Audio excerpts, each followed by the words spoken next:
Good evening, and welcome back to Wisdom by the Fireside. Tonight, as the glow of the flame settles gently across the room, we step into a story of two men whose lives moved in opposite directions. One rising into vast wealth and influence, the other sinking into poverty, so deep that even his name faded from the world around him. And yet, somehow, in ways only God can script, their destinies never stopped circling one another. In today's live story, we explore how a fortune can blind a heart, how a prayer whispered in the shadows can echo across decades, and how a blessing can arrive from someone you never once thanked. And the question that will guide us tonight is simple. Do we ever truly know who carried us to where we stand? The story begins in January of 2025, inside a quiet wing of a Houston hospital, where a man named Caleb Whittaker lay unconscious on a narrow bed, his chest rising and falling with the help of machines that beeped steadily, urgently, like a reminder that even the strongest among us can fall in an instant. Caleb, billionaire tech founder, public speaker, philanthropist, had collapsed in his office 2 hours earlier. His staff had watched him hit the ground before anyone understood what was happening. He was 49, disciplined, sharp, always composed. But stress has a way of collecting interest silently until one day it demands full payment. And on that day, Caleb paid. Outside the room, his assistant Laura paced up and down the hallway. She had worked with him for 10 years and had never seen him sit still, let alone lie motionless beneath hospital lights. She felt her stomach sink each time a nurse hurried past. It was strange, seeing a man who dominated boardrooms, reduced to fragility. But sometimes life waits for no one. Sometimes God slows a person down so abruptly that the world blurs. A nurse entered the hallway, carrying a clipboard, and spoke softly, the way nurses do when their words carry weight. "We found a compatible donor for the emergency transfusion," she said. Laura exhaled deeply, relief flooding her shoulders, until the nurse added, almost reluctantly, "He insisted he knows Mr. Whittaker. He came straight here." Laura frowned. "Who is he?" The nurse glanced at her notes. "A man named Henry. He said he used to be a janitor at a school in Illinois." She paused, studying Laura's expression. "Does that name mean anything to you?" Laura shook her head slowly. Caleb didn't talk about his childhood. He rarely spoke of anything before his first company took off in his late 20s. He had a habit of trimming his past the way a gardener trims dead branches, quietly and without ceremony. "Are you sure he knew Caleb?" she asked. "He said something strange." The nurse lowered her voice. He said, "I've been waiting 40 years to repay him. God finally opened the door." Laura felt a chill move through her chest. She had heard many things said about Caleb. Rivalries, admiration, envy. But she had never heard anything like that. "Repay him for what?" she whispered. The nurse hesitated. He didn't say. But he walked right up to Caleb's door before security stopped him. He looked emotional, like he was seeing someone he cared about. She hesitated again. And to be honest, he didn't look like someone who knew a billionaire. His clothes were worn, his shoes were falling apart. He looked homeless. Laura felt that strange pressure behind the ribs, the one that shows up when something in the world doesn't add up. A homeless man claiming a connection to a billionaire with a story that makes no sense. But then again, life has ways of connecting unlikely threads. Sometimes the stranger who seems farthest from you once stood closest. "What did he say exactly?" she asked. The nurse looked toward the room, then back at Laura with a seriousness that tightened the air between them. He said, "Tell Caleb that I've waited long enough. It's my turn to give something back." Laura froze. She didn't know why those words rattled her so deeply, only that they felt loaded with a history no one in this building understood. Not yet. She glanced through the window at Caleb's still body. He looked like a man standing between two worlds, one foot touching earth, the other brushing something quieter, heavier, more eternal. And the question she couldn't shake was simple, unsettling. Who was this man named Henry? And why did it feel like he was walking out of a chapter of Caleb's life that Caleb had buried long ago? Laura didn't know it yet, but God had already begun turning the pages, and the next page would change everything. The hospital corridor had settled into that tense silence that only late nights and medical emergencies can create. A kind of quiet where every whispered conversation feels heavier than it should, and every footstep echoes like an omen. Laura stood by the window to Caleb's room, arms folded tightly, watching the stranger through the reflection on the glass. The man, Henry, sat on a bench near the end of the hall, his shoulders slumped, his hands clasped together as if holding something fragile between them. He looked out of place, painfully so, like someone who had wandered into a world he wasn't allowed to touch. His coat was thin, too thin for January, his beard uneven, grayed with age and exhaustion. His eyes were sunken but alert, fixed on the floor, as if reading something written there only he could see. And yet, despite the ragged appearance, there was a strange intensity in his posture, a seriousness that didn't match the stereotype of a man who had nowhere to sleep tonight. Laura turned as the cardiologist approached. "Is he stable?" she asked quickly. "For now," the doctor replied, "but he needs the transfusion. He's lost more blood internally than we expected." He glanced toward the bench. "That's the donor?" "That's what he says," Laura answered. "But he claims Caleb knows him." "Well, we ran the compatibility test. He's the only match available tonight." The doctor sighed. Sometimes God sends the right person from the strangest places. Laura felt something tighten in her throat at those words. It echoed too closely the question already in her mind. She hesitated, then walked toward the bench. The man looked up when she approached, startled at first, then softened his expression as if bracing for a conversation he had rehearsed 1,000 times in silence. "Mr. Henry?" she asked. He nodded. His voice, when he spoke, was gentle but worn. "Just Henry. I haven't been called Mr. in a long time." Laura sat beside him, not too close, unsure yet of who he really was. "You said you know Caleb." Henry's eyes drifted toward the hospital room, though he couldn't see inside. "I knew him when he was just a kid," he replied, "back when life was simpler and harder at the same time." "What school?" "Jefferson Middle School in Springfield, Illinois," he said without hesitation. Laura blinked. She had read Caleb's bio enough to know he attended a school by that name, but that could still just be coincidence. "How did you know him?" Henry's fingers trembled slightly, not from fear, but from the weight of memory. "I cleaned the classrooms," he answered, "swept the halls, fixed the leaky faucets the district never had money to replace. I saw the kids every day." He paused. But him, he stood out. Laura leaned in. "Why?" Henry smiled faintly, a sad sort of pride behind it. He was the kind of boy who carried things he never said. Smart, focused, quiet most days, troubled some days. Life wasn't kind to him, you know. Laura's brows tightened. Caleb never spoke of his childhood, never mentioned struggle. He framed his rise as a consequence of discipline, not circumstance. What was he going through? Henry shook his head. "That's his story to tell, not mine. But I saw him. Really saw him, and His voice cracked, and he looked down at his hands again. "I made him a promise once, not to his face, but in prayer, and I never broke it, not for 40 years. Laura's breath hitched. Prayer, promise. 40 years. "What promise?" she whispered. Henry took a long, shaky breath. "That as long as I lived, I'd make sure his path stayed open. Doors, chances, blessings. Whatever I could do. I didn't have much, but what little I had, I gave to him." His eyes glistened. "And I never let him know." A quiet shock spread through Laura's body. It made no sense. A janitor. A homeless man. Funding the opportunities of a boy who grew into a billionaire? It sounded impossible.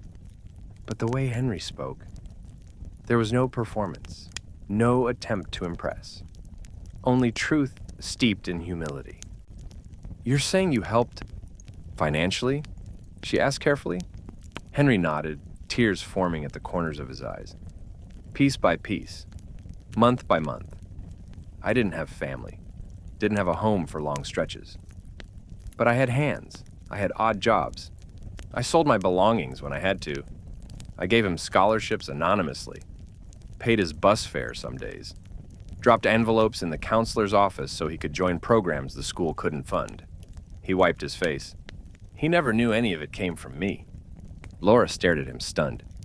Why would you do that for someone you barely knew? Henry swallowed hard. Because once, when I was at my lowest, when I thought God had forgotten me, Caleb said something small, something simple, but it saved me. He breathed unsteadily, and because I saw the kind of man he could become if he just had a chance. Laura's chest tightened. There was an ache in Henry's words, an ache that felt like 40 winters of regret, sacrifice, and silent devotion. And then, quietly, he added something that sent a chill through the air. In 1985, he whispered, I knelt behind the boiler room, with grease on my hands and tears in my eyes, and I said, Yeah, Rob, let him succeed, even if I never see the reward.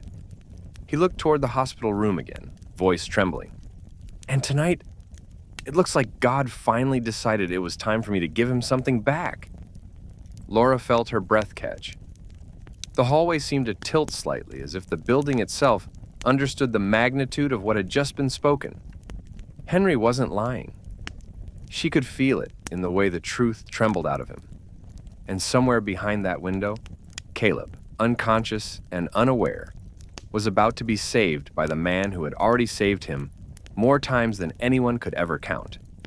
But what neither of them knew yet, what neither was prepared for, was that fate wasn't finished.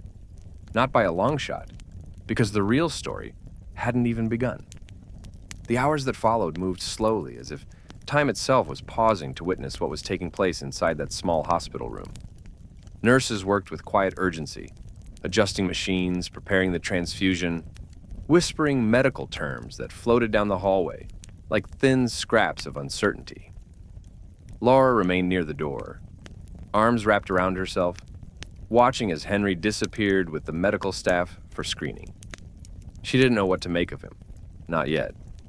But something in the man's voice, something in the fragile conviction behind his eyes, had rooted itself in her mind. It was as if she were standing at the edge of a secret spanning decades, a secret that had been carried by one man too humble to ever speak it aloud until fate forced it from him. As the transfusion began, the gravity of what was happening settled into the air, like a physical weight. Henry lay on a cot in the adjacent room, donating the blood that would keep Caleb alive. His face remained calm, though exhaustion painted shadows under his eyes. When Laura stepped inside quietly, he turned to her without surprise, as if expecting her presence. Are you sure you're well enough for this? She asked gently, unsure why she cared so much about a stranger she hadn't known an hour ago. Henry chuckled softly, a weary sound. I've been through worse than a needle, he said. Besides, it feels like this moment was always waiting for me. Like it was written long before tonight. He paused, letting his gaze drift toward the ceiling. Sometimes God pulls the strings so subtly, you only see the pattern when the curtain lifts. Laura sat beside him. I still don't understand, she admitted. How did one kid, one boy you barely knew, become the center of your life? Henry closed his eyes as if seeing something far away, something preserved in memory like a pressed flower between old book pages. He wasn't the center of my life, he murmured. He was the one bright thing in it. You ever see a kid who carries a burden bigger than his age? A kid who tries to hide hunger behind homework or fear behind silence? That was Caleb. He smiled faintly. He was trying so hard to rise above his circumstances, but he didn't have a single hand helping him climb. Laura shifted, absorbing every syllable. This wasn't charity. It wasn't some random act of kindness. It was devotion. Quiet, persistent, nearly invisible. What happened between you two? She asked softly. What did he say that changed things for you? Henry inhaled deeply as though preparing to exhume a memory he hadn't touched in decades. There was a winter, must have been 83 or 84, he began. A blizzard hit Springfield harder than usual. I lived in an old sleep-out behind a laundromat back then. Just a shed, really, with a cot and a heater that worked only when it felt generous. He lifted a weak smile. That night, the heater quit, and I didn't have the money for a motel. I thought, well, that maybe my time had come? He paused, letting the silence grow heavy for a moment before continuing. I was cleaning the school early the next morning, shivering so badly I could barely hold the mop. And that's when I saw him, Caleb, sitting in the hallway before class. He looked up and he must have seen how cold I was. He didn't say anything at first, just stood, walked over, and handed me half of his breakfast sandwich. Henry chuckled, the sound cracked and bittersweet. I tried to tell him he needed it more than me. Lord knows he was as thin as a branch back then. But, he said, his voice trembled slightly, nobody survives winter alone. Laura felt her breath catch. Something about the simplicity of those words, the innocence of a kid offering warmth to a man with nothing, pierced her heart. He sat with me that whole morning, Henry continued quietly. Didn't talk much, just kept me company. And when the school day started, he turned back and said, I hope you warm up today, Henry. Like it mattered to him. Like I mattered. He swallowed hard. That night, I prayed for him. And every night after. Laura looked at him with a stunned tenderness. That's why you helped him. No, Henry corrected softly. That's why I loved him. Why I wanted the world to be kinder to him than it ever was to me. He opened his eyes, looking toward the room where Caleb lay.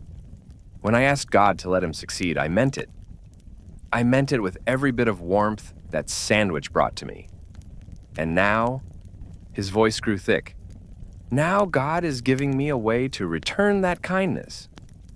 Before Laura could respond, a nurse entered the room, signaling that Henry's donation was complete. They helped him sit up slowly, checking his vitals, asking questions he answered with patient nods. When he finally stood, his legs wavered but held. Laura walked with him back into the hallway. Do you want to see him? She asked. Henry's eyes softened with a tenderness that nearly broke her. No, he whispered. Not yet. He wouldn't recognize me. And this moment, it isn't about me. It's about him surviving to keep living the life God wrote for him. He turned to leave, adjusting his worn coat as if preparing to step back into the cold world he came from. But then Laura gently caught his sleeve. Wait, she said. You don't have to disappear.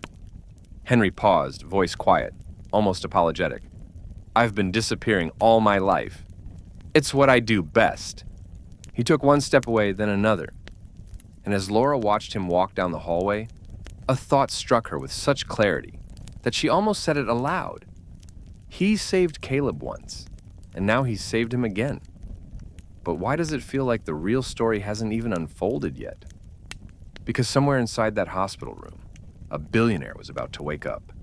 And when he did, nothing in his world would ever look the same again. Morning crept into the hospital like a shy guest, slipping through the blinds in thin stripes of pale gold. Machines beeped softly, the room humming with the quiet rhythm of recovery. Caleb lay still, his breathing deeper now, more stable, as if some invisible hand had steadied his spirit through the night. Doctors came and went, murmuring about progress, about signs of improvement, and slowly, like a tide returning after a violent storm, consciousness began to drift back into his body. Laura entered the room just as he stirred. His eyelids fluttered before his gaze landed on her, confused, unfocused. For a moment, he looked like a man standing between two realities, unsure which one to claim. Then recognition settled in, and he exhaled shakily. What happened? He whispered, his throat dry and gravelly. You collapsed, Laura answered, her voice soft but firm. Internal bleeding. They operated. You're going to be okay. She hesitated, then added, You had a transfusion. Caleb blinked slowly, absorbing the words. A transfusion? He repeated, the syllables dragging. Yes, she said quietly. A donor arrived just in time. He frowned, brows knitting. Who? Laura hesitated, unsure how to bridge the distance between the life Caleb believed he'd lived and the truth she had learned in the hallways just hours earlier. But she sensed something important, something sacred, about letting the truth unfold slowly. I think it's better if we wait until you're more awake, she said. But Caleb shook his head, stubborn, even in weakness. No, tell me. She opened her mouth, then closed it. The weight of the truth felt too heavy to place so suddenly on a man whose world revolved around control, certainty, and self-made success. But she also knew that hiding it wouldn't protect him. It would only delay the inevitable. "He said his name was Henry," she finally whispered. Caleb stilled. For a long moment, longer than Laura expected, he didn't react, didn't blink, didn't breathe. It was as if the name struck some buried part of him, some closed room in his memory he'd kept locked for decades. Then, quietly, he whispered, "Henry who?" "He didn't give a last name," Laura said. "He said he used to be a janitor at your middle school, in Springfield." Caleb's hand twitched, weakly gripping the blanket, as if bracing for something he couldn't yet name. I don't remember, but he did." A flicker.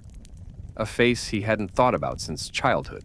A weary man in a brown coat sweeping a hallway. A quiet nod exchanged between them. A sandwich shared once on a freezing morning he had tried for years to forget. The memories broke through him like cracks in a frozen lake. Laura watched his eyes change, watched a shadow sweep across them, the kind that comes when old wounds reopen. She sensed the ground shifting beneath the truth. "Why would someone like that donate blood for me?" he whispered, voice trembling slightly. "He said..." Laura paused, not knowing how much to reveal. "He said he wanted to give something back." Caleb swallowed hard. His heartbeat accelerated on the monitor, beeping faster. He didn't notice, but Laura did. "Caleb, maybe we should..." But he wasn't listening. His gaze drifted toward the window, distant and clouded. "He shouldn't have done that," he murmured, half to himself. "Not after everything I..."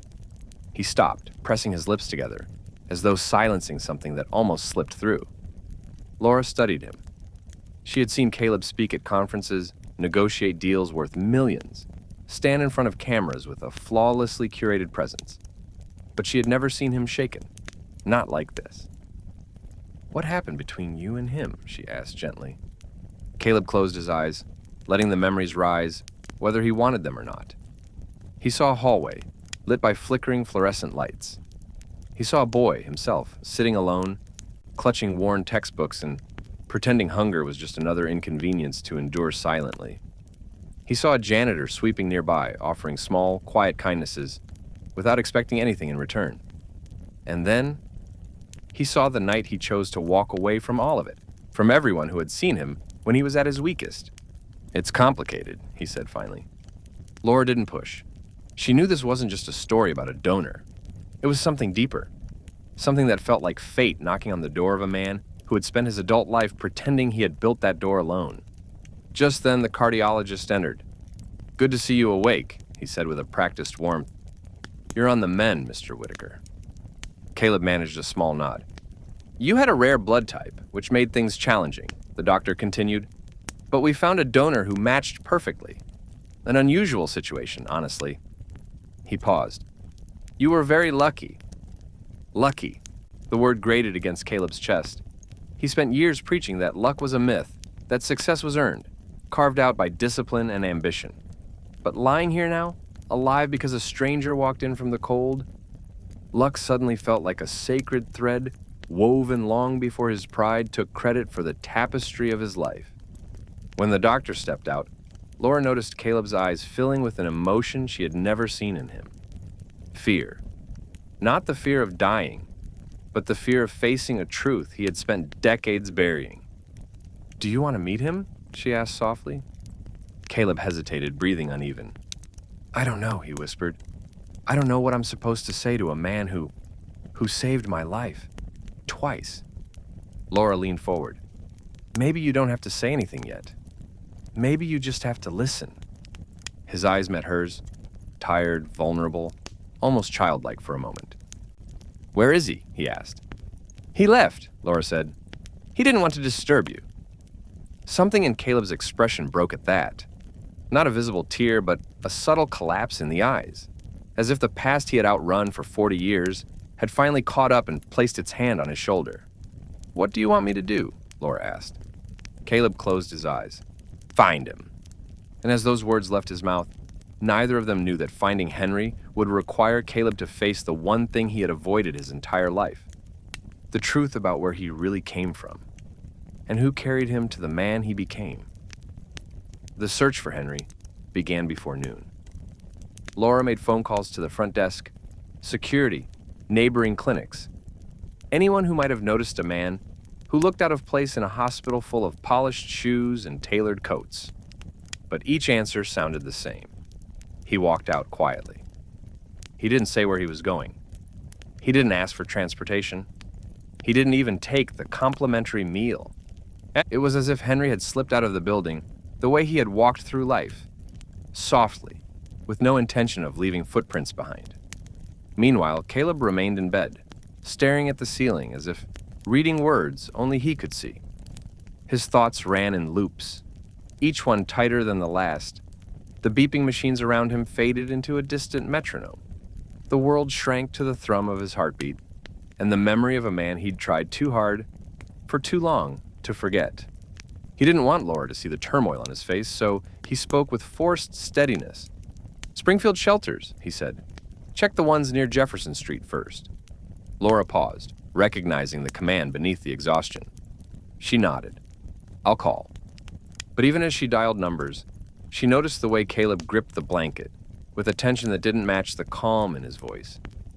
She sensed something far deeper than curiosity, something close to guilt. She wondered what could make a billionaire tremble at the mention of a janitor from decades ago. By early afternoon, she returned to his room with a notepad filled with scribbles. "Some of the shelters recognized him," she said. "He stays at different places. Doesn't stay long anywhere." Caleb looked at her sharply. "Why not?" "Because he doesn't want to take beds from others," Laura replied. "That's what they said." Caleb lowered his gaze. Laura sat near him, choosing her words carefully. "Do you want to tell me what happened? You don't have to, but if you want me to find him, I need to know what I'm looking for. Who I'm looking for." For the first time since waking up, Caleb didn't have a rehearsed answer. No polished speech, no business-like response, just a slow inhale that carried 40 years of buried history. He closed his eyes. "I wasn't supposed to make it this far," he whispered. "I wasn't supposed to be anyone." Laura listened silently. "My mom worked 3 jobs," he said. "My father left before I could walk. We lived in a 1-bedroom apartment with thin walls and neighbors who fought just to distract themselves from hunger." He swallowed. "There were nights I didn't eat. Days I pretended I wasn't cold, and school was the only place that felt consistent, predictable, warm." Laura leaned forward slightly. She knew the story of the self-made billionaire Caleb Whittaker, the one he presented in interviews.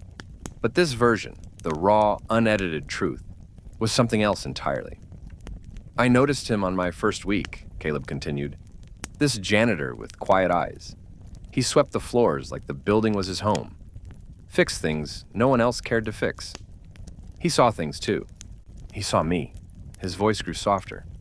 "He could see when I hadn't eaten, when I had a bruise I couldn't explain, when I was embarrassed about my shoes or my torn backpack." He paused, and in that quiet moment, something broke inside him. He never said anything, never asked. But he'd do these small things. Leave a snack on the desk I used, repair my backpack zipper without telling me, slip a bus card under my textbook when he thought I wasn't looking. Caleb exhaled shakily. "He gave me more dignity than I gave myself." Laura felt tears prick her eyes, but she blinked them back. "There was one winter," he said, voice low. "The one you mentioned last night. The heater in our apartment broke. I showed up to school shaking, and he shared his food, his warmth, his silence." Caleb opened his eyes, staring at the wall, as though the memory were projected there. "That was the first time in my life someone gave, without expecting anything back." "Then what happened?" Laura whispered. Caleb hesitated. "I left," he said finally. "My mother got a better job in Chicago. I transferred schools suddenly. I didn't say goodbye. I never thanked him. I never saw him again." His jaw tightened. "When I built my first company, I told myself I'd make it on my own, that no one helped me, that my success was proof I wasn't the broken kid anymore." He paused, the confession weighing down each word. "But that wasn't true. He carried me, quietly, invisibly. And I let myself forget him because remembering meant admitting I didn't climb alone." Laura felt a heaviness settle in her chest. It wasn't shame that she heard in his voice. It was regret, raw and long overdue. "That's why you're afraid to see him," she said gently. Caleb didn't deny it. "He gave everything," he whispered, "and I gave nothing back. Not even gratitude." A long silence stretched between them. Then Laura spoke softly. "Maybe he didn't give because he wanted something back. Maybe he gave because he believed in you." Caleb looked away, his eyes burning. "Belief has a cost," he murmured, "and he paid it." Before Laura could respond, a nurse entered with a clipboard. "Mr. Whittaker, your vitals have stabilized. You're responding well to the transfusion. You should make a full recovery." Caleb nodded distantly, but then the nurse paused, glanced at her notes, and said something that made his heartbeat thud loudly in his ears. "The donor didn't leave his address," she said, "but he left something else." Laura and Caleb both looked up. She held out a small envelope, old, yellowed, worn along the edges. On the front, written in shaky handwriting, were 3 words: "For when he's ready." Caleb's breath hitched. Laura swallowed hard. "Open it," she whispered. Caleb stared at the envelope as if it held the weight of his entire past. Slowly, painfully. He slipped a finger under the flap, and as the paper crackled open, the world, as he knew it, changed again. The envelope felt impossibly light in Caleb's trembling hands, yet somehow heavier than anything he had ever held. Its paper was soft with age, corners softened as though touched, handled, maybe carried for years. He stared at it without moving, as if opening it too quickly might tear something deeper inside him, some fragile thread connecting who he used to be with who he had become. Laura sat close, watching him with quiet patience, sensing that whatever was inside that envelope was not just information, it was a reckoning. Caleb finally exhaled and slid the letter free. There was a single page folded twice. On the outside of the fold, written in the same shaky handwriting, was a date: November 2nd, 1985. Caleb swallowed hard. That was the year his mother moved him to Chicago. The year he vanished from Springfield without a goodbye. The year he left behind the boy he used to be, and the man who had helped him survive it. He opened the paper. The handwriting was messy, uneven, like someone unused to writing more than a sentence at a time. But the words were painfully clear. "Caleb, if you ever read this, it means God answered one of my prayers. Not the one about me. I stopped praying for myself a long time ago. But the prayer that you would grow into the man I could see in you, even when you couldn't see him yourself." Caleb's throat tightened instantly. He blinked hard, but the words blurred anyway. He continued reading. "You reminded me of myself, boy. Hungry, quiet, carrying things no child should carry. But you had a spark I lost long before I met you. And I wanted to protect it the way no one protected mine." Caleb paused, pressing the paper to his chest for a moment in silent agony. He remembered the spark, or rather he remembered fighting to keep it alive. Nights studying under flickering lights, mornings pretending he was fine, days holding back hunger, while clutching a dream too big for a kid with nothing. And through it all, a janitor who saw more than he ever spoke. Laura whispered, "Take your time." But he shook his head. He had avoided this truth long enough. "I helped in the ways I could. A meal, a bus card, a pair of gloves I found. You didn't know, but that was the best I could give. And giving felt better than anything in my life ever had." His vision wavered again. "When you left the school, I thought I had lost the only person who ever made me feel useful." Caleb felt that line strike with such force, he dropped the letter to his lap for a moment. Useful. Such a small word. But he knew what it meant for someone who lived invisible. Someone who swept floors no one thanked him for. Laura placed a steadying hand on his arm. "You mattered to him more than you ever knew." He nodded slowly, then picked up the letter again, forcing himself to face the rest. "Before you left, I made a prayer. I was in the boiler room where no one could hear me. I said, 'Ya Rob, let him succeed. Let him live a life different from mine.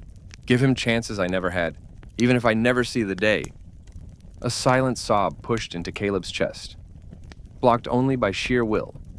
He had spent his adult years preaching that He built everything alone. But the truth was right here, written in the trembling ink of a man who had prayed for him at his lowest. I'm writing this so that if we ever meet again, you won't feel that you owe me anything. You don't. Not one thing. I did it because you gave me hope on a winter morning without even knowing it. You shared half your sandwich with a man who had nothing. And that made me want to be someone better. Caleb's breath shook. The sandwich. A simple act he barely remembered. A moment he never realized carried so much meaning. If life ever brings us back together, I will thank God first. Then, I will be proud of the man I knew you could be. If not, then keep going. Keep rising, and know that somewhere, someone prayed for you long before the world knew your name. The signature at the bottom was just one word. Henry. Caleb sat perfectly still. Laura watched him closely. This wasn't the shock of a revelation. It was the unraveling of a lifetime of illusions. The man who had forged a public identity built on independence was finally seeing the truth. Part of his foundation wasn't built on his own hands at all. It was held together by kindness, sacrifice, love from someone he had never thanked. When he finally spoke, Caleb's voice was barely audible. He kept this letter for 40 years? Laura nodded gently, waiting for you. Caleb looked at the page again, and something inside him broke open, not in defeat, but in release. A flood of emotions, shame, gratitude, longing, crashed through him all at once. I have to find him, he whispered. I have to tell him. I remember him. I have to tell him. He couldn't finish. But Laura understood. Gratitude was a language that only becomes urgent when we realize how late we are. I'll keep searching, she said. We'll find him, Caleb. He nodded, wiping his eyes with the back of his hand. He prayed for me, he whispered. All this time, he prayed for me. Laura touched the letter gently. And maybe, she said softly, God is answering the prayer again. Maybe this isn't about the past. Maybe this is the beginning of something you both need. Caleb closed his eyes, letting those words sink in. And somewhere beyond the walls of the hospital, miles away, a man named Henry walked alone through the January cold, unaware that the boy he once sheltered was finally ready to come home to him. The next morning brought a gray, heavy sky over Houston, the kind that seemed to press against the windows and remind everyone inside how small they were compared to the quiet stories unfolding across the city. Caleb didn't sleep. Not really. He drifted in and out of shallow rest, the letter beside him like a living heartbeat, a pulse connecting him to a man he hadn't seen since childhood, and to a truth he couldn't outrun anymore. He read Henry's words again as dawn spread across the hospital room. Then again, and again. Each reading peeled back a layer he didn't know he had built. Armor forged from pride, distance, ambition. Armor that had kept him moving forward, but had cost him pieces of himself along the way. When Laura walked in shortly after sunrise, she paused at the sight of him. There was something different in his expression, softer, more open, as though the harsh lines that usually carved his features had loosened. Yet beneath the softness lived something else, urgency. We need to find him today, Caleb said before she even sat down. I know, she replied, setting her bag down. I already contacted the 2 shelters that recognized him yesterday. They said he didn't return last night. A shadow flickered across Caleb's face. Then he's out there somewhere. Yes, she said gently, and we'll find him. But you need to be realistic. It might take time. Caleb shook his head. I've wasted 40 years. I don't have any more time to waste. Laura didn't argue. She simply walked closer, smoothing the wrinkles in the hospital blanket, a gesture so unexpectedly tender that it startled him. Then let's start. She pulled out a printed list, addresses of shelters, soup kitchens, charity centers. Each name was circled, highlighted, annotated. She had already built a plan before the sun had risen. Because she too understood that this wasn't just a search, it was a pilgrimage. Caleb looked at the list, then at her. Thank you, he whispered. She gave a small smile. You're not doing this alone. He nodded, the words sinking deeper than she knew. But before they could decide which place to check first, a soft knock sounded on the door. A man wearing a denim jacket stepped inside, a hospital security officer. He carried a clipboard and a small plastic bag. "Mr. Whittaker?" he asked. "Yes?" "We found something we think belongs to the donor. He left it behind."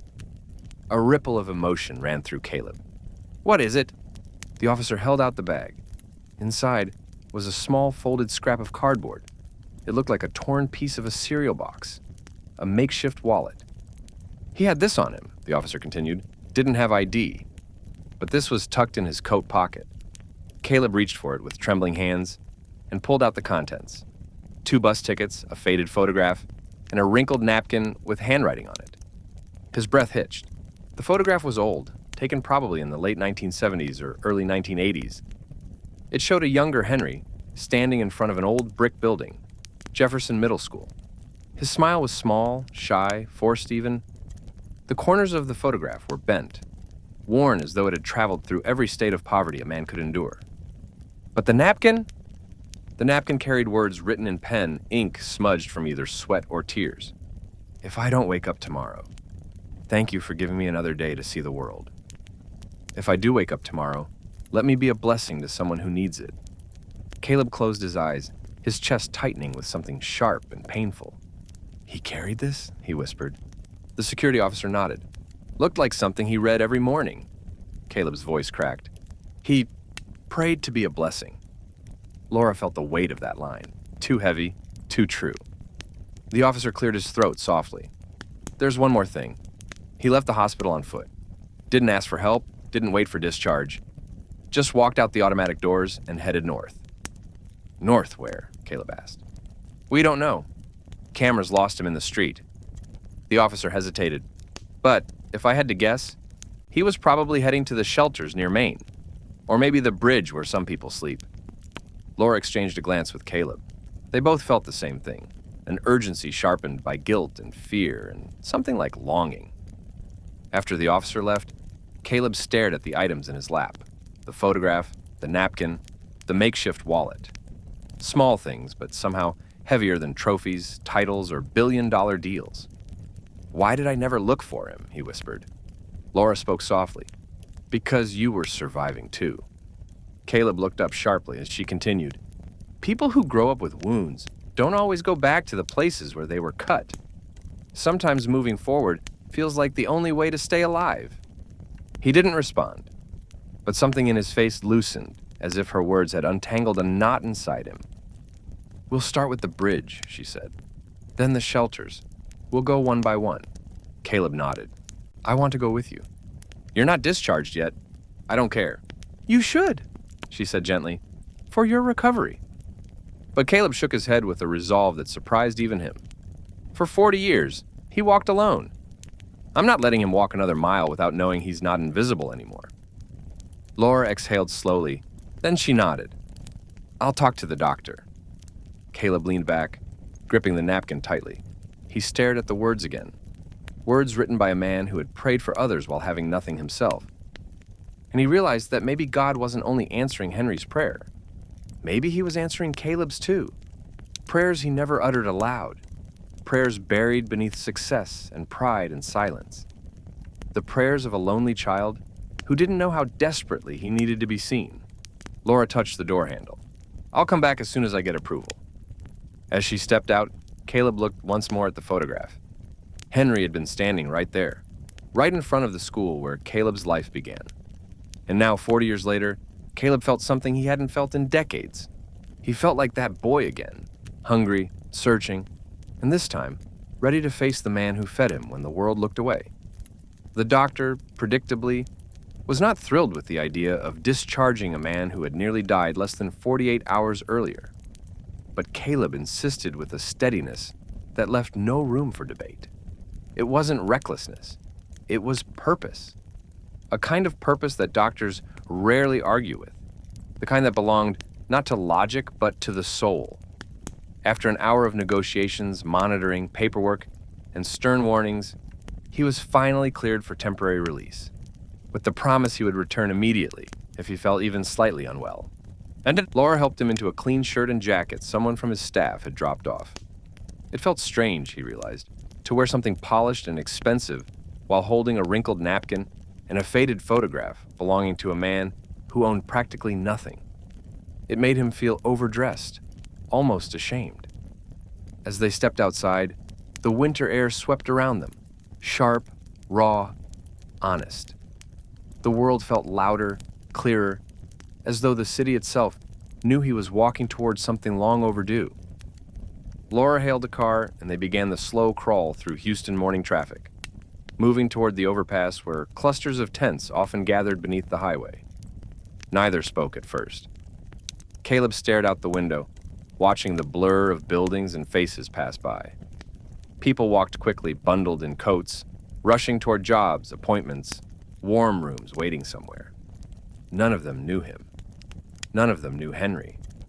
None of them knew that in the middle of this vast city, two lives were desperately trying to collide again before fate could intervene in a darker way.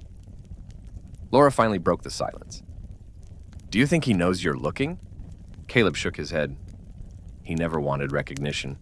He probably thinks the best thing he can do is disappear. "But he left the envelope," she reminded him. "He left something for you." Caleb turned the faded letter in his hands, pressing his thumb against the edge of Henry's shaky handwriting. "He left it because maybe some part of him hoped I'd remember him, but I don't think he ever expected me to come find him." Laura studied him for a moment. "Do you regret it?" Caleb didn't look at her. "Regret is too soft a word. I built an entire image around being self-made, and the one person who helped me survive the hardest years of my life. I erased him." "You didn't erase him," she said gently. "You're here now." He didn't reply, but she saw the way his jaw tightened, the way his fingers curled slightly.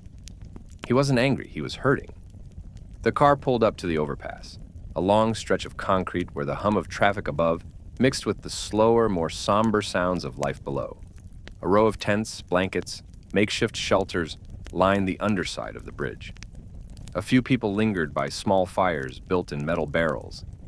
Some looked up at the approaching pair. Others stared straight ahead, lost in their own battles. Caleb's breath caught. The scene was too familiar, too reminiscent of the scraps of poverty he had once tried to outrun. The cold, the empty stares, the quiet acceptance of struggle, the kind of life where survival consumes every hour. Laura walked beside him as he moved slowly between tents, showing the photograph to those willing to look. Some shook their heads, others shrugged with sadness. A few recognized the face in the picture, but only vaguely. "He sleeps around here sometimes," one man said, warming his hands over the barrel fire. "But he keeps to himself. Kind guy, helps people, doesn't ask for nothing. Haven't seen him today." Caleb nodded with gratitude, but anxiety gnawed at him. The shelters had not seen him. The streets had not seen him. And every passing hour felt heavier, as though time itself were working against them. As they walked further down the path, Caleb spotted a figure wrapped in a heavy coat, sitting alone under the bridge. For a moment, hope surged. But as he approached, he saw the man was younger, with different features. Not Henry. The man looked up anyway. "You looking for someone?" he asked. Caleb hesitated. "Yes. His name is Henry. Late 60s. Maybe early 70s. Gray beard, quiet." The younger man nodded slowly. "I know who you mean. He was here last night, wrapped up in a blanket near the far column." He pointed toward a darker section under the overpass. "But he left before dawn." "Did he say where he was going?" Caleb asked urgently. "No," the man said, "but he left something behind." Caleb felt his heart thump hard. "What did he leave?" Laura asked. "A coat," the man said. "Old one. Thin. Said he didn't need it anymore." Caleb's breath froze. "Why wouldn't he need it?" Laura asked softly. The man shrugged. "He said he hoped someone else would find more warmth in it than he ever did. I figured he was just being generous. But sometimes," he paused, "sometimes when people talk like that, they don't plan on coming back." Caleb felt the ground shift beneath him. "Where would he go?" he asked, voice nearly breaking. The man shook his head. I don't know. But he talked about a place he used to visit when he needed to feel close to something good. Some church, something on Westmoreland Avenue." Caleb felt the breath punch out of him. Westmoreland Avenue, his childhood neighborhood. The street where his apartment once stood. The area where he used to walk to escape the noise of home. The place he had not visited since the day he left Illinois. He pressed a palm to his forehead, dizzy with the convergence of memory and reality. "That's where he's going," he whispered. "He's going back to where we both came from." Laura steadied him. "Then that's where we'll go." A wind brushed through the underpass, lifting the edges of the abandoned coat, still lying near the beam. The cloth fluttered weakly, like a sad flag marking a place where someone had once endured too many winters. Caleb stared at it, jaw trembling. He knew why Henry left it behind. He was shedding the past to walk into something final. And Caleb suddenly felt that the distance between finding Henry and losing him forever had narrowed to a frighteningly thin line. "Let's go," he whispered. Because somewhere hundreds of miles away, a man who had once saved him was walking into the cold with no coat, no home, and no expectation that anyone would follow. And Caleb feared they were already running out of time. They were in the car within minutes, the heater blasting against the cold that had seeped into Caleb's bones. Not the cold of January air, but the colder fear of being too late. Laura sat beside him, the photograph still in her hand, its edges worn from the number of times she and Caleb had traced the outline of Henry's younger face. A janitor, a guardian, a ghost from the past who had stepped into the present only long enough to save a life, then vanished again into the shadows he had lived in for decades. "I already booked 2 tickets," Laura said quietly. "Earliest flight to Chicago leaves in an hour and a half." Caleb nodded, staring straight ahead. "He's going back to where everything started. I can feel it." His voice trembled, but not from weakness, from urgency. "You haven't been back since you moved," Laura added gently. "No," he replied. "I made sure of that." "Why?" He hesitated. The car rolled forward through the morning traffic, horns blaring in muted frustration, the city speeding around them as if unaware of the storm unfolding in one man's chest. "Because I didn't want to remember," he said finally. "Every block there feels like memory stitched to bone. Every street corner carries a piece of who I used to be. And I thought that version of me belonged buried." He closed his eyes briefly. "But Henry never let his past go. He carried it with him.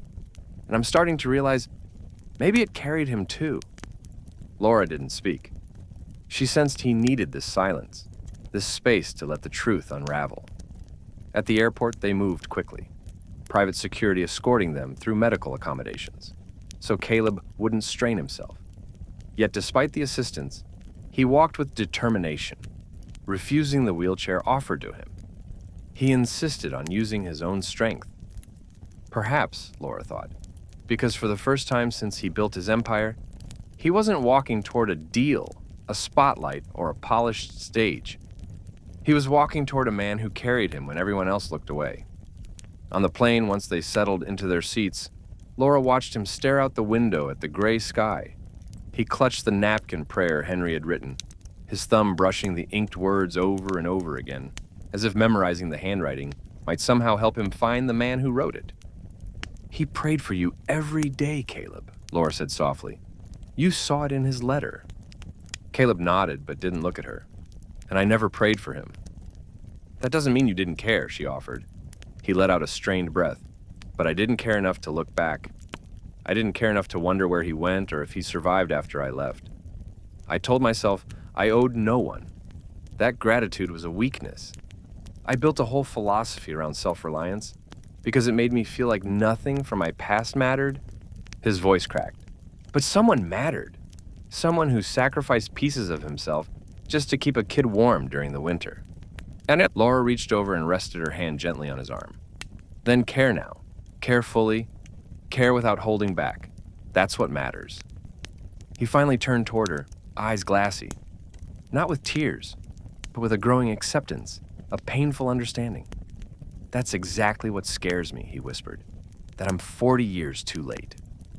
The flight touched down in Chicago with heavy clouds hanging low over the skyline, as if the city itself had been holding its breath. They rented a car and headed towards Springfield.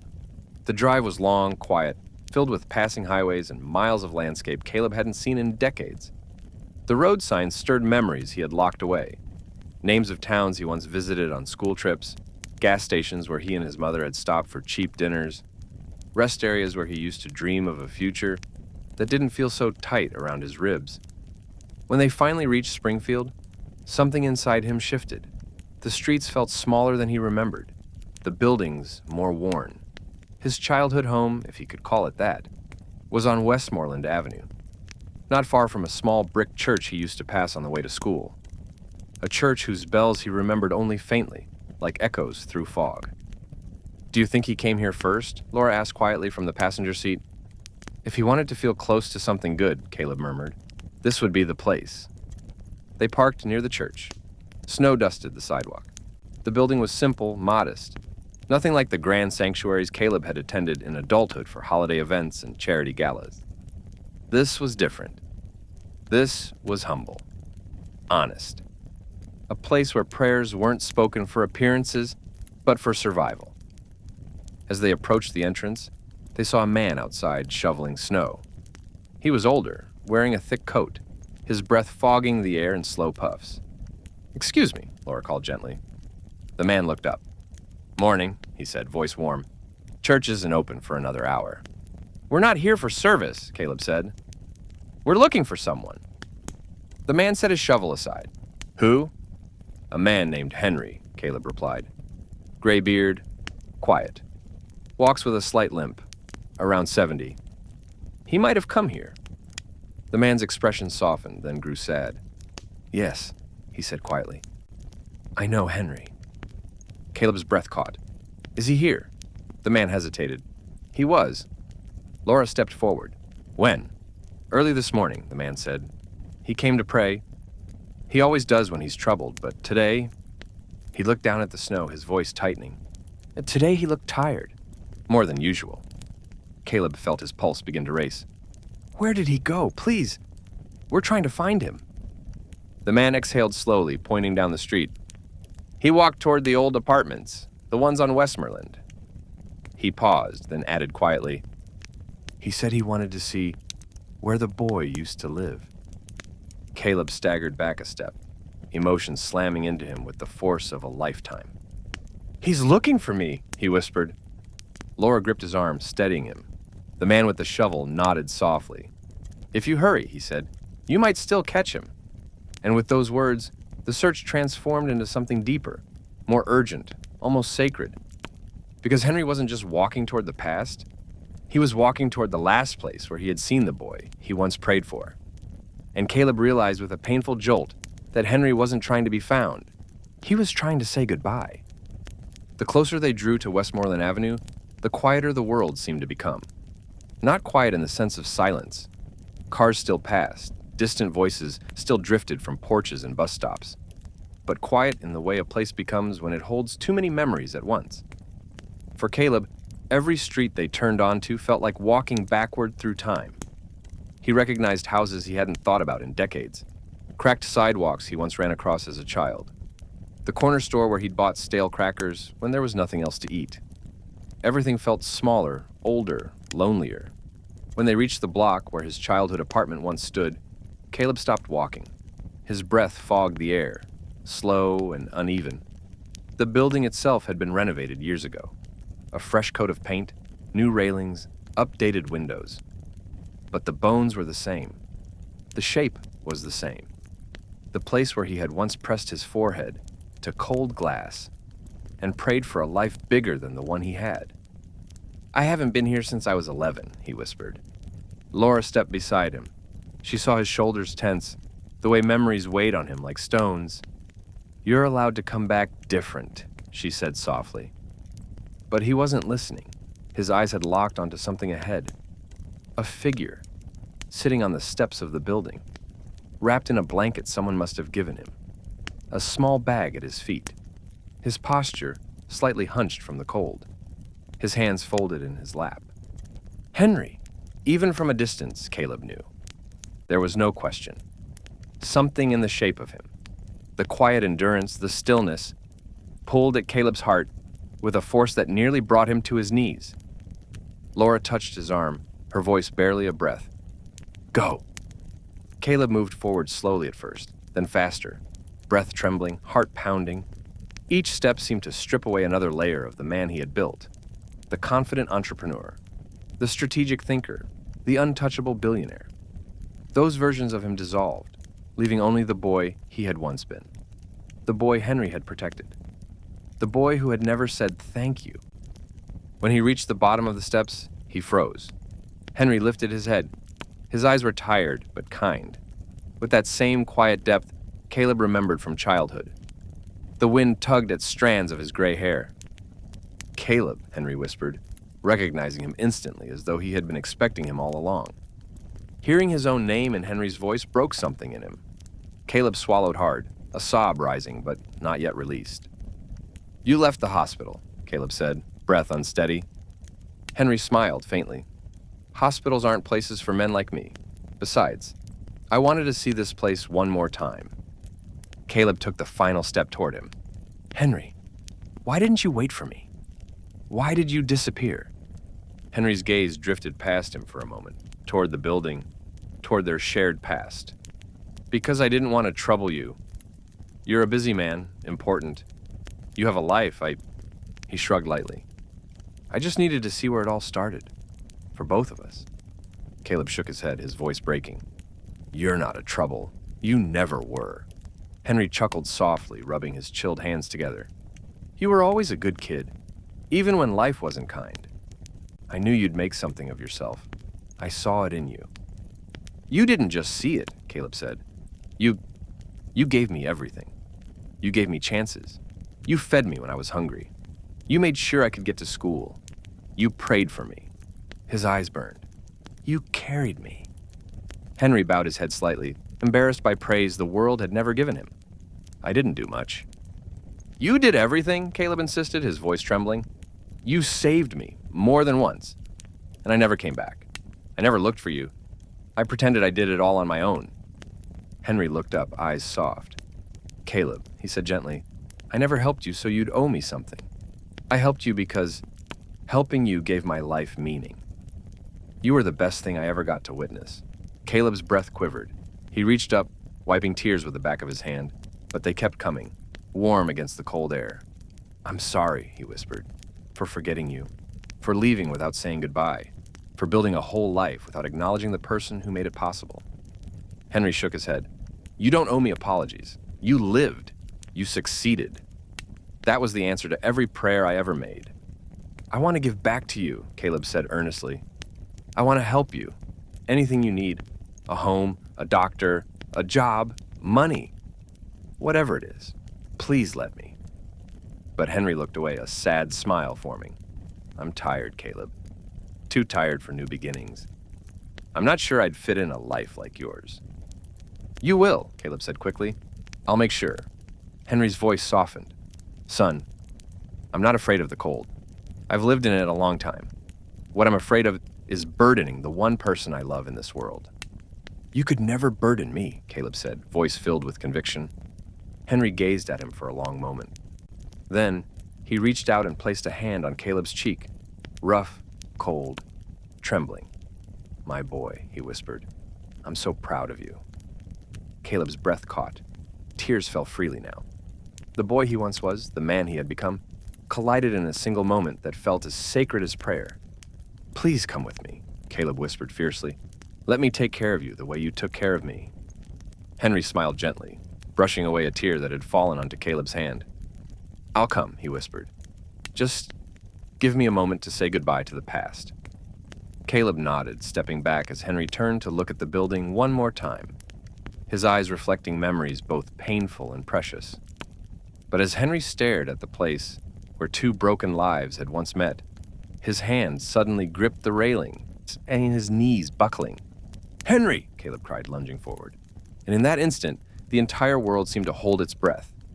Henry's body slumped forward so suddenly that for a heartbeat, Caleb couldn't make sense of it, couldn't understand why the man who had stood so steady just moments ago now seemed to fold in on himself, like a worn blanket collapsing under its own weight.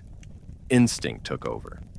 Caleb caught him before he hit the steps, his arms wrapping around the fragile body that had once carried him through winters far colder than this. "Henry! Henry! Stay with me!" Caleb urged, voice trembling as he lowered him gently to the ground. Henry's eyes fluttered open, but he didn't look afraid.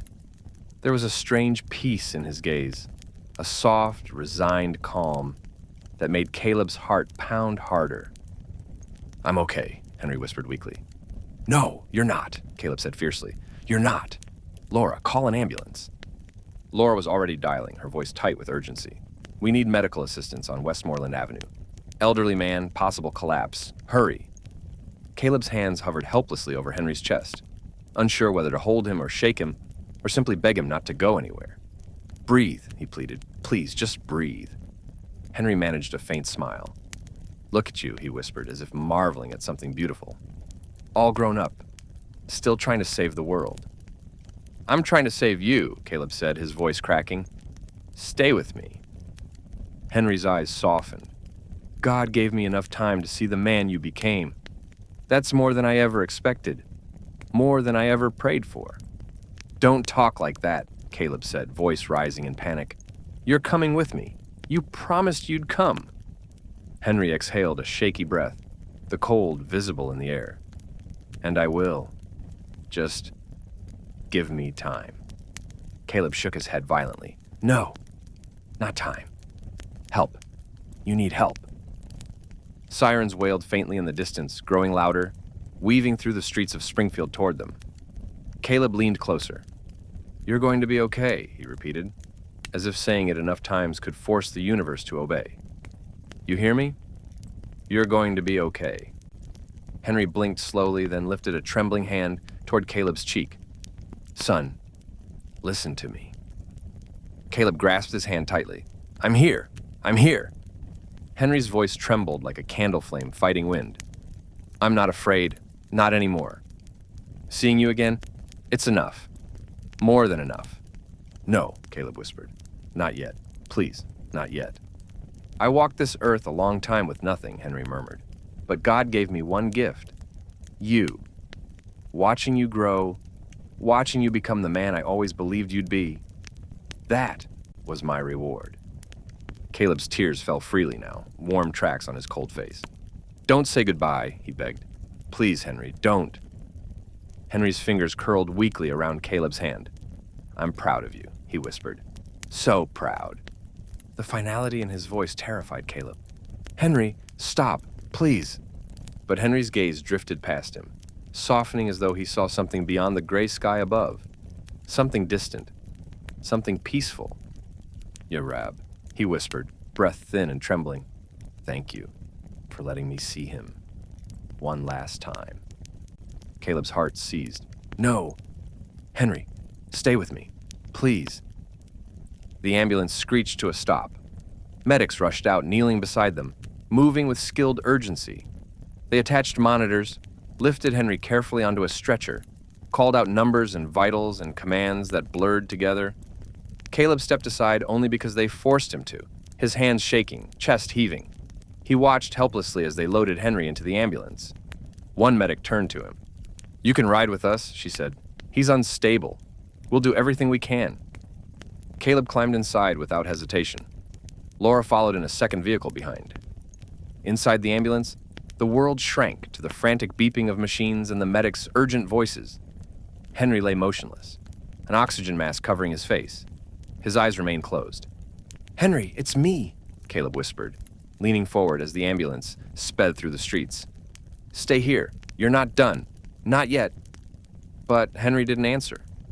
Caleb held onto the stretcher with both hands, his mind spiraling with prayers he didn't know he remembered. Words learned in childhood, long buried under success and noise and ambition.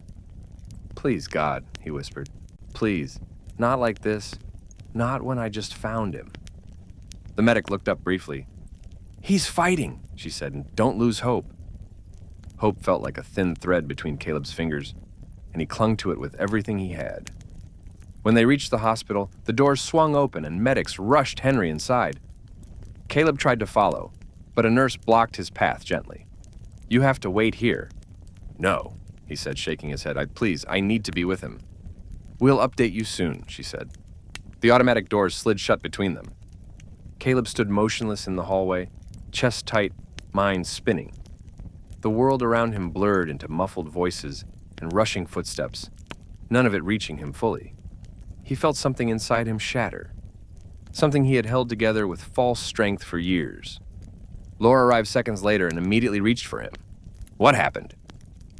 He collapsed, Caleb whispered, his voice raw. Right where I grew up. Right where everything started.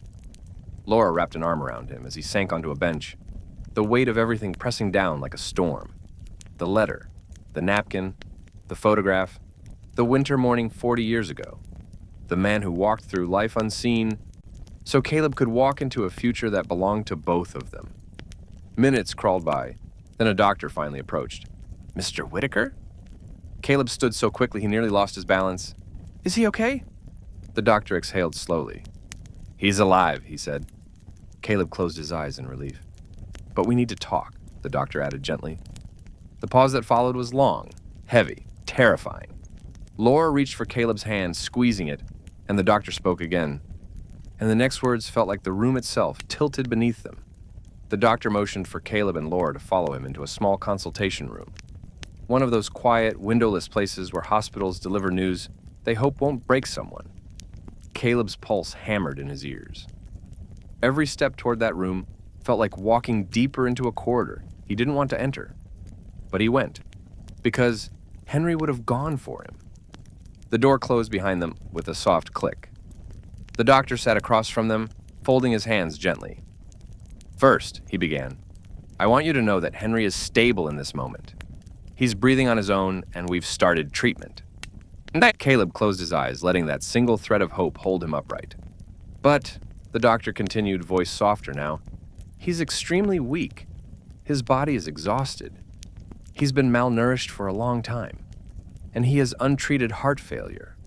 This was likely building for years. Caleb leaned forward, gripping the edge of the table. Can you fix it? Can surgery fix it? Medication? Something? The doctor inhaled. We can keep him comfortable. We can give him fluids, stabilize his heart rhythm, help him breathe. But, the pause felt like a blade. But his heart is failing faster than we can support it. His arteries are severely blocked. We can't operate, not in his condition. The stress alone could stop his heart, and his organs are weakened from decades of poor living conditions. For a moment, Caleb forgot how to breathe. So, you're saying... His voice wavered. You're saying he's dying? The doctor's eyes softened with compassion. Yes, but he's not in pain, and he's asking for you. The words hit him so hard, he had to close his eyes to steady himself. Asking for him. The man who had carried him through childhood winters was now lying in a hospital bed, nearing the edge of life, wanting nothing more in his final moments than the boy he once fed half a sandwich to. Laura placed a hand on Caleb's back, her touch grounding him. He swallowed hard and nodded. I want to see him. Of course, the doctor said gently. Take your time with him. They walked down the hallway together, Laura at his side, the doctor leading them, fluorescent lights humming faintly overhead. Each step felt heavy, with the weight of everything unspoken between Caleb and Henry. Gratitude he never expressed. Affection he never showed. A lifetime of blessings he never acknowledged. When they reached Henry's room, the doctor pushed the door open quietly and stepped aside. Henry lay against white pillows, oxygen tubing resting beneath his nose, his chest rising and falling with slow, shallow breaths. Machines beeped softly beside him, each sound a fragile reminder that he was still here, still fighting. His eyes opened slowly when Caleb entered. Hey, son, he whispered, voice a thin thread of sound. Caleb walked to the bedside, pulling a chair close, sitting so near that their knees nearly touched. Henry, he murmured, you scared me. Henry smiled faintly. I told you, I'm just tired. Caleb shook his head, eyes already burning. No, you're not tired. You're sick. You let yourself suffer alone for too long. Henry exhaled softly. Son, this world wasn't made for men like me to age gracefully, but it was made for men like you to rise. And you did. That's what matters. Caleb reached for Henry's hand, thin, cold, shaking, and held it tightly. You mattered. You still matter. You're the reason I survived. Henry's eyes softened with warmth. No, Caleb. You survived because God had plans for you. I was just the broom in his hand. Caleb's breath caught. You were more than that. You were everything I needed. You were the only person who ever made me feel safe." Henry blinked slowly, tears gathering in the corners of his eyes. "You don't know what it meant to me, to have someone look at me like I was human." Caleb lowered his head, emotions trembling through him. "I should have looked for you," he whispered. "I should have found you years ago." Henry squeezed his hand weakly. "And what would I have done with a billionaire knocking on my cardboard door?" he whispered with a faint smile. "I wouldn't have known what to do with that." "I would have taken care of you," Caleb choked out. "I would have given you warmth, safety, everything you gave me when I had nothing." Henry's smile faded into something gentler, something resigned. "Son, warmth isn't a house or a blanket or money. Warmth is a heart knowing it wasn't wasted." A tear slipped down his cheek. "And seeing you again, that warmed me more than any winter coat ever could." Laura turned away slightly, wiping her eyes. Caleb leaned closer, forehead nearly touching Henry's hand. "What do you need from me right now?" he asked. "Anything, just tell me." Henry's voice softened to a whisper. "Stay with me tonight." Caleb nodded immediately. "I will." "And promise me something," Henry added gently.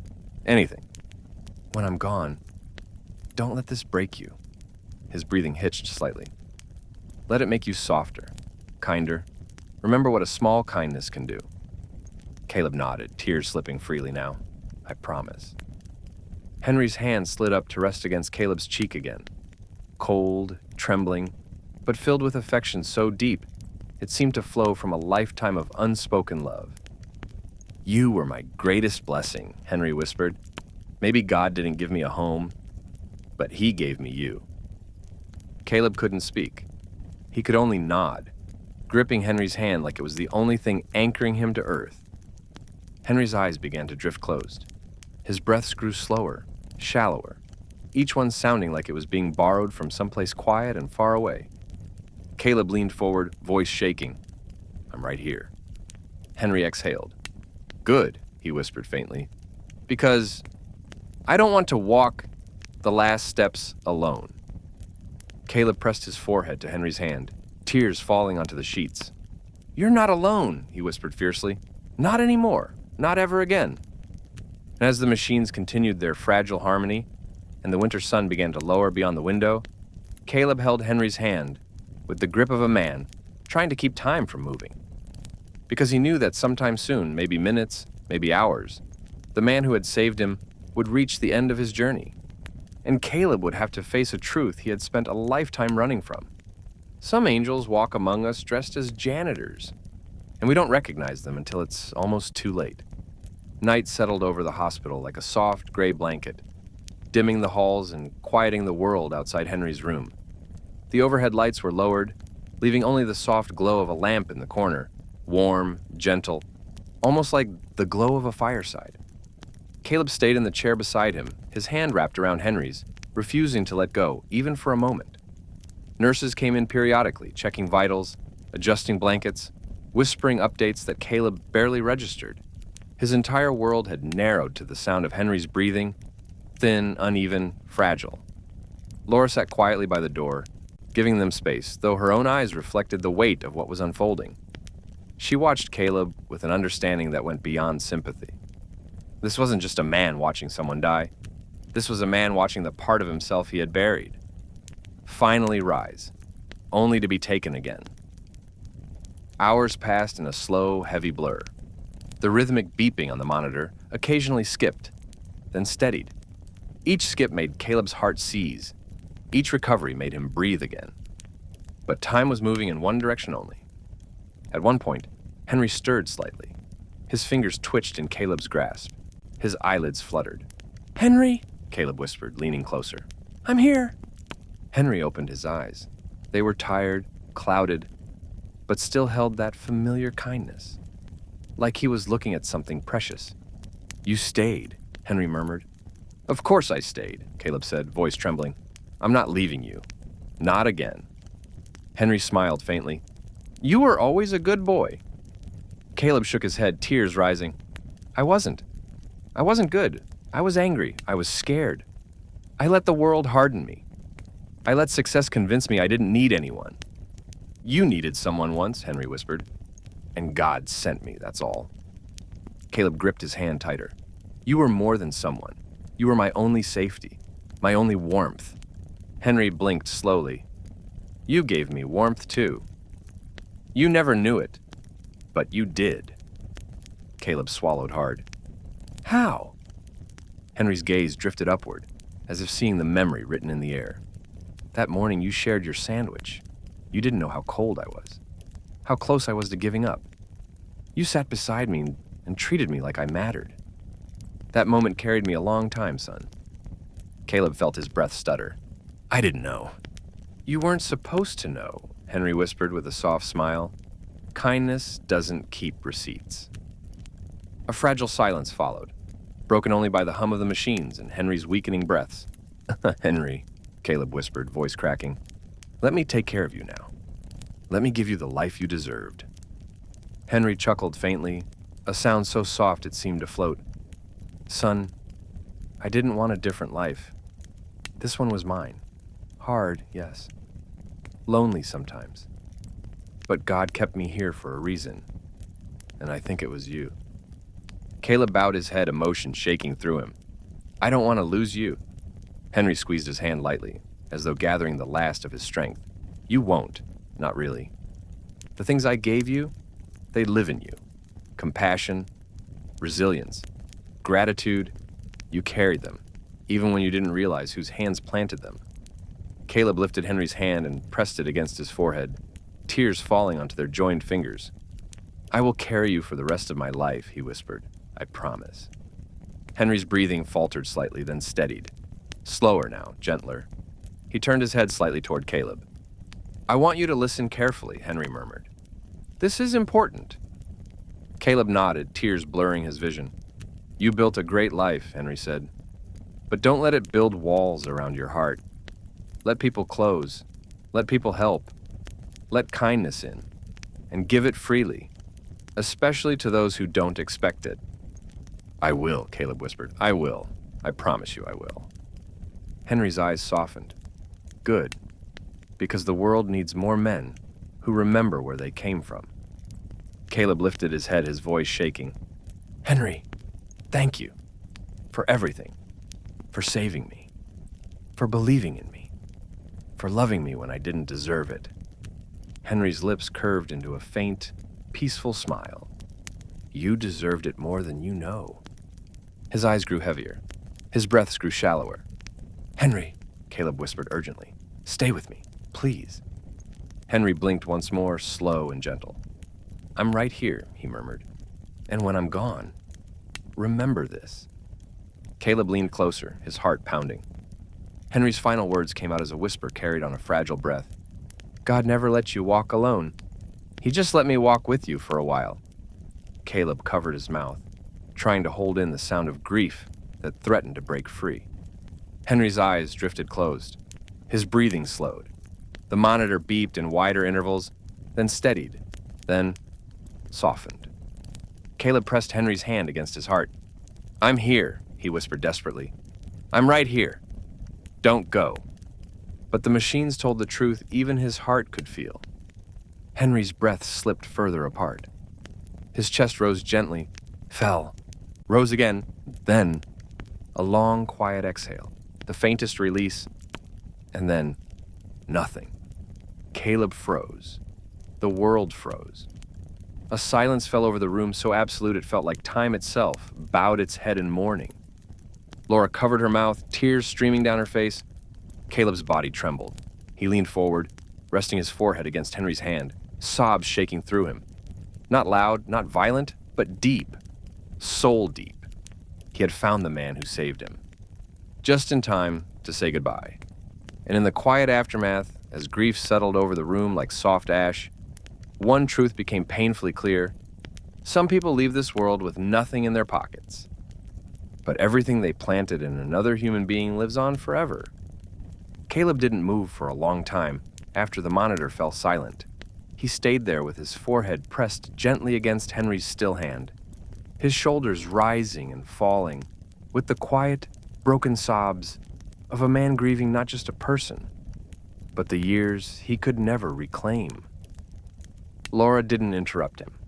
She stood near the window, tears tracing down her cheeks, giving him space to feel every unspoken word, every unresolved decade, every regret that now pressed against his chest like a weight he had carried unknowingly his whole life.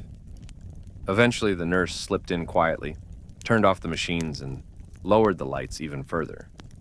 She offered Caleb a gentle, sorrowful look, the kind reserved for grief that is both heavy and sacred. "Take all the time you need," she whispered. Time. Caleb wasn't sure how much of it passed. Minutes, hours. It didn't matter. He finally lifted his head and looked at Henry's face, peaceful, soft, almost smiling. There was no fear in that expression, no suffering, just release, as if the world's burdens had finally been set down. Caleb reached out and brushed a strand of gray hair from Henry's forehead with trembling fingers. "Thank you," he whispered, "for not giving up on me, for loving me when you had every reason not to." His voice broke, but he forced himself to continue. "I won't waste what you gave me. I won't waste any of it." The words hung in the air like a promise written into the bones of the room. After a long silence, he stood. Laura stepped toward him carefully. "Are you ready?" she asked gently. "No," he said honestly, "but I'll walk anyway." They left the room together, though Caleb paused at the doorway and looked back one last time. He bowed his head slightly, a gesture of respect, gratitude, reverence. The kind of gesture a son might give a father. Then, he let the door close softly behind him. The following hours unfolded in a blur of numbing logistics. Questions from hospital staff, paperwork, choices Caleb had never imagined he'd face for a man he owed more to than anyone alive. And yet, he made every decision with clarity. There was no hesitation. Henry would not be buried nameless. He would not leave this world forgotten. Not after everything he had given. When the hospital asked about funeral arrangements, Caleb answered without wavering, "I'll take care of everything." Afterward, Caleb and Laura sat in the small chapel inside the hospital. The stained glass windows glowed with soft colors from the hall lights, casting gentle patterns onto the benches. The silence felt safer here, almost protective. "I keep thinking about that letter," Caleb said finally, voice low. "About how he wrote it in 1985. About how he carried it his whole life. Waiting." "He wrote it for the boy he loved," Laura said softly. "He waited for the right moment. And he got to give it to you." Caleb swallowed. "I should have found him sooner." "You found him when he needed you most," she replied. He shook his head. "No, he needed me long before this." "Maybe," Laura said gently. "But consider this. Maybe you weren't ready before. Maybe if you found him too early, you wouldn't have understood the depth of what he gave you." Caleb looked at her, eyes tired but searching. She continued, "And maybe he didn't want you to find him earlier. He believed in your path. He didn't want to interfere with it." Caleb closed his eyes, letting her words sink in. "He said he didn't want to be a burden," Caleb whispered. "He never would have been," Laura said. "He didn't know that," he replied. A heavy silence settled over them. After a while, Laura spoke again. "What do you want to do next?" The question lingered like a marker between chapters of his life.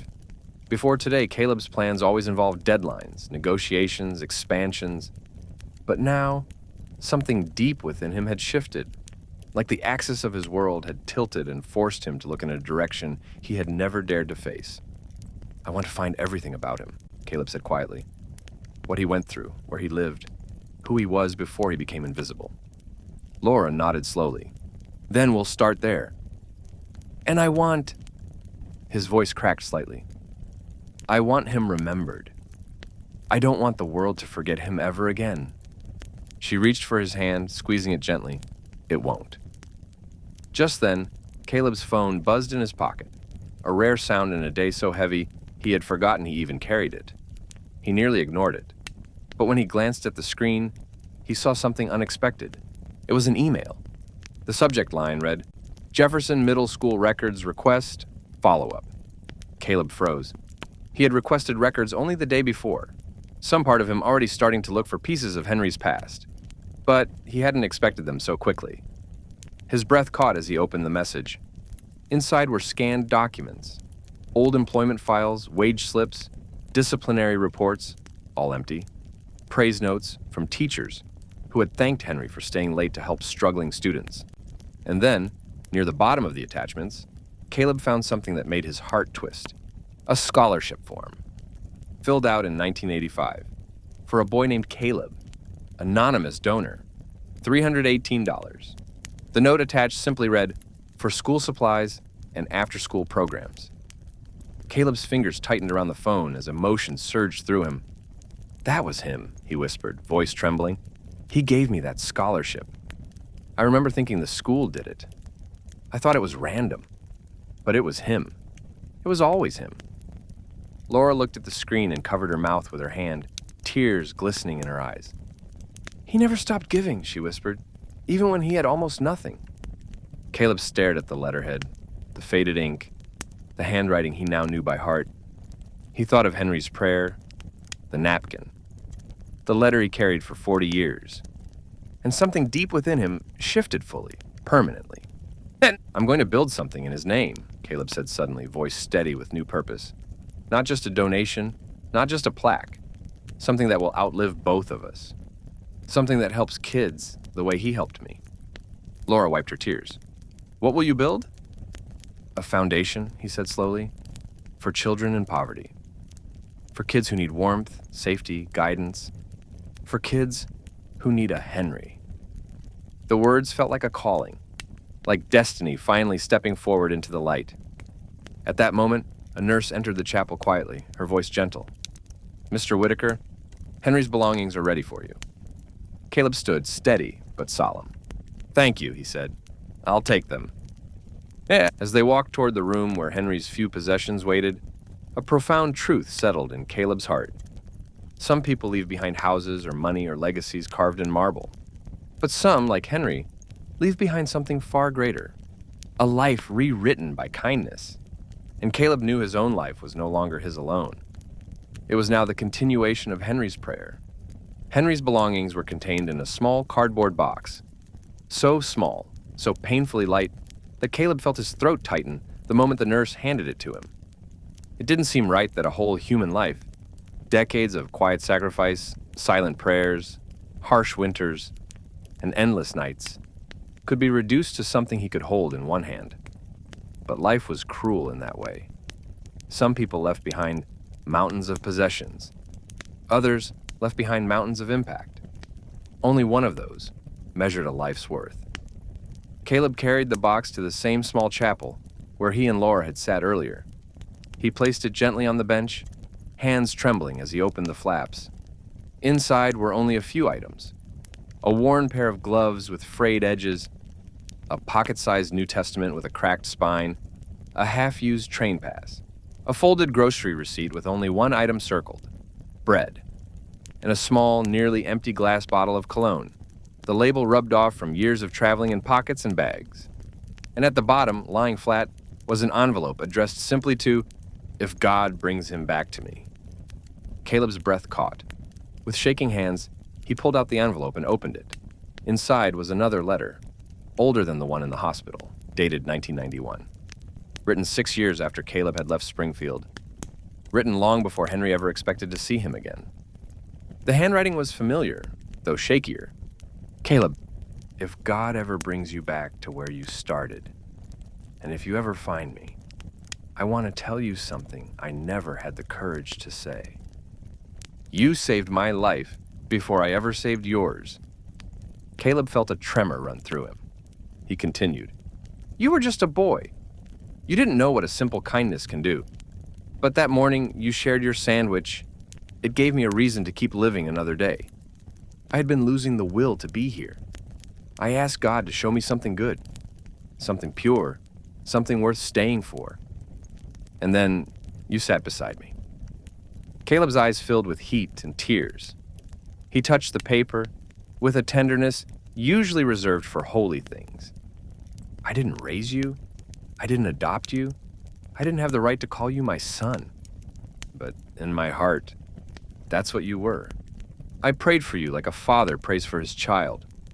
I cried for you when you left because I thought I'd lost my purpose. But then I realized you were never mine to keep. You were mine to help, and helping you saved me. Caleb swallowed hard, tears falling silently onto the page. If you ever come back, and if I am still alive, I hope you let me tell you that I loved you, as much as a lonely man could love anything in this world.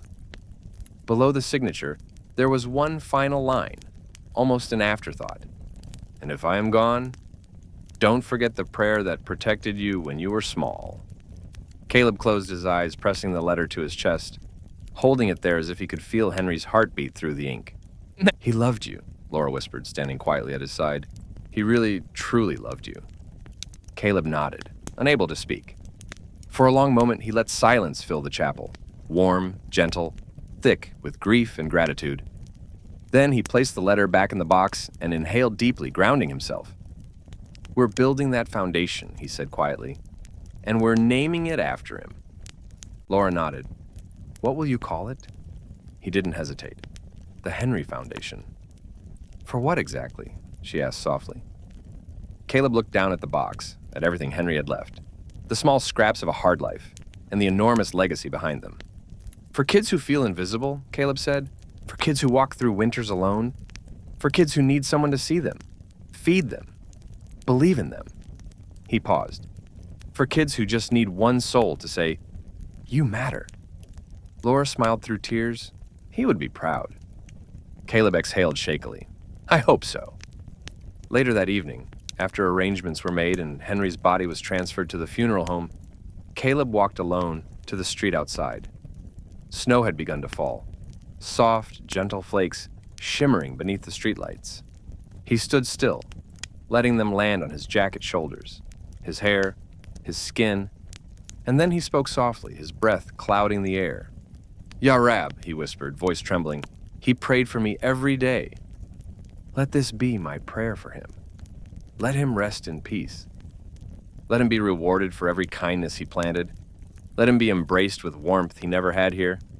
And let me honor him with every breath I take. The words drifted upward into the winter sky. And though the world didn't shift and the snow didn't stop, something inside him settled. A calmness he hadn't felt since childhood. He turned back toward the hospital, toward Laura, toward the future he now shared with Henry's legacy. As he walked, he carried the small cardboard box in his arms, like something precious, something irreplaceable. Somewhere, he felt, Henry was finally warm. Somewhere Henry was finally home. Snow still drifted across Springfield the next morning, thin and delicate, like the city was covering itself with a quiet blessing. Caleb stood outside the funeral home where Henry's body had been prepared, staring up at the gray sky. The world around him moved slowly, cars crawling down the street, distant conversations muffled by cold air, the hum of life continuing around a man whose life had just changed direction forever. Laura walked beside him, watching him with a tenderness that came from understanding something deep and unspoken. You ready? She asked softly. Caleb nodded, though readiness wasn't the right word. You couldn't be ready for the end of something sacred. You could only walk toward it anyway. Inside, the room was simple. A modest oak casket, a single white flower, and a chair set beside it as if waiting for someone who had one last thing to say. Caleb walked slowly to the front, his footsteps echoing in the quiet. He placed Henry's box, his gloves, his cologne, his letters, on the small table near the casket. Then he rested his hand on the smooth wood, his breath unsteady. Henry, he whispered, you gave me more than anyone ever did, more than I ever deserved. I'll carry you with me for the rest of my life. He closed his eyes, letting silence wrap around him like a warm blanket. I'll make sure the world knows your name, he murmured, and I'll make sure no child feels alone the way we did. As he stood there, a strange peace settled over him. The kind of peace that comes not from forgetting pain, but from honoring it, embracing it, and letting it change you. He kissed his fingers and pressed them to the casket. For a long time, he stayed there in the quiet. Then he stepped back and let Laura take his hand. Together they walked outside into the falling snow. The weeks that followed moved quickly. Caleb returned to Houston not as a billionaire searching for expansion, but as a man searching for impact. The same board that once feared his softer moments now saw something different in him, something grounded, focused, unshakably purposeful. He redirected millions into creating the Henry Foundation, a national nonprofit that provided mentorship, meals, school scholarships, winter clothing, emergency housing, and emotional support to children living in poverty across the United States. The foundation's mission was simple: to be the warmth Henry once was, quiet, consistent, and life-changing. Within months, new centers opened in Chicago, Detroit, Houston, Baltimore, and Milwaukee. Social workers and mentors trained in trauma-informed care began building relationships with children the world rarely saw. And every child who walked through the doors saw a plaque on the wall: "You matter. You're not invisible. You are loved." Inspired by Henry, a man who gave everything in silence, people began asking who Henry was. Journalists wrote about him. Families prayed for him. Volunteers signed up in droves. A janitor who had died quietly was now reshaping thousands of lives. His name finally spoken with the reverence it always deserved. And Caleb, once a man driven by power, by success, by the need to outrun the boy he used to be, now spent his days visiting homeless shelters, public schools, and community centers. Kids who had never known kindness found it in him. And in every act of generosity, every donation, every hand he held, every winter coat he handed to a shivering child, he saw Henry. One night, months later, as Caleb walked into the Springfield Center during its grand opening, he paused at the entrance. Snow was falling again, soft, gentle, familiar. He looked up at the sky and whispered, "He would have loved this." Laura stepped beside him and smiled. "He does love it," she said. "Somewhere, he knows." Caleb nodded, breathing in the cold winter air. The same air he once feared, the same air he now embraced. Because Henry had shown him something he had spent a lifetime running from: that the greatest wealth a person can have is the ability to lift another soul. And now, dear listener, gathered here tonight by our shared fireside, this is where our story leaves its final footprint. A man who had everything needed, nothing more than the love he had buried. And a man who had nothing left behind the greatest gift of all: a transformed life. Tonight we reflect on what truly matters. Who are the unseen angels around us today? Do we recognize the people who quietly keep us alive? Do we offer warmth to those who walk through their winters alone? And when blessings arrive late, do we treat them as coincidence or divine timing? Every one of us, at some point in life, has been carried by someone whose arms we never noticed. Sometimes a parent, sometimes a stranger, sometimes a janitor, sometimes God himself, answering a prayer we didn't know was prayed for us. So ask yourself, what would you have done in Caleb's place? Would you have recognized the blessing disguised as a man sweeping your classroom floor? And more importantly, will you look differently at the people you pass tomorrow? Because Henry's story reminds us, kindness counts most when no one is watching. Hidden charity is seen by the one who matters. And the smallest act can save a life, for generations. Good evening, my friend, and thank you for joining our little circle by the fireside tonight. Thank you for sitting with us, for feeling with us, for remembering with us. This world is full of people like Henry, quiet souls whose goodness holds the world together. May we see them, may we honor them, and may we strive to become them. If the story touched your heart, share it to the ones you love. And if you would like to listen to more like it, you know where to find us.